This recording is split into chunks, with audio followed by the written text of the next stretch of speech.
Well, greetings, amazing students. Welcome back to another week at CBU. Thank you for joining for this week's reflection. The title for this week's reflection is Are We Hearing or Listening to God? That's our week's reflection title. So, our time together, right, is quickly approaching its end.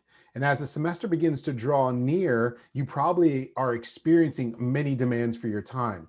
The noise of life, final exams, papers, commencement, and summer are probably ringing in your ears at the moment. We can be so excited and so busy that we may soon find ourselves becoming overwhelmed with life as we try to determine what our next steps will be.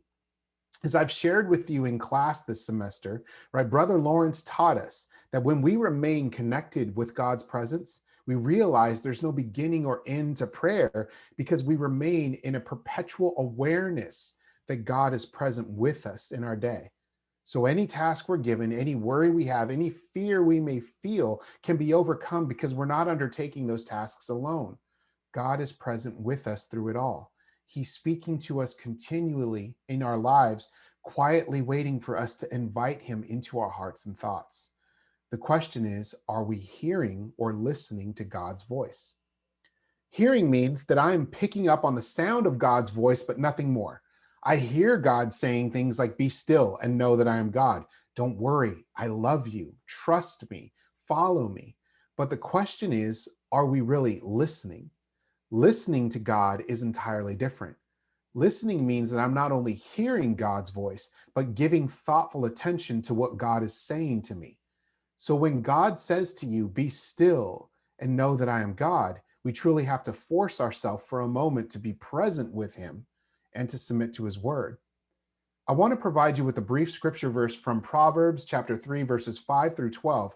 And I'm going to ask you to do me a favor. As I read this verse, I'm going to ask you to just sit and listen to this word for a minute, not hear, but listen.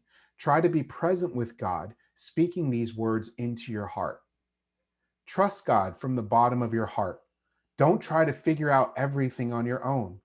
Listen for God's voice in everything you do, everywhere you go. He's the one who will keep you on track. Don't assume that you know it all. Run to God, run from evil.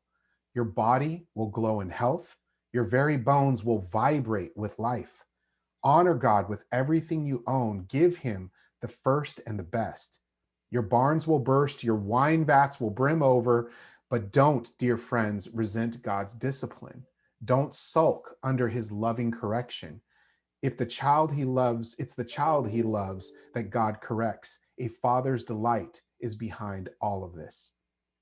If we listen to this verse we heard God saying, then, child, I love you like a father loves you. Stop worrying about the noise and distractions consuming your time. I'm here with you, speaking in everything you do, everywhere you go. You don't need to know it all because I will supply you with direction and discernment. Honor me and give me your best, and the rest of your life will fall into place. As we prepare to finish out this semester, know that God is walking with you, maybe even carrying you to the finish line, but he's also waiting right there at the finish line for you. I hope you all have a fantastic week. You know how to get a hold of me if you need anything. God bless and take care.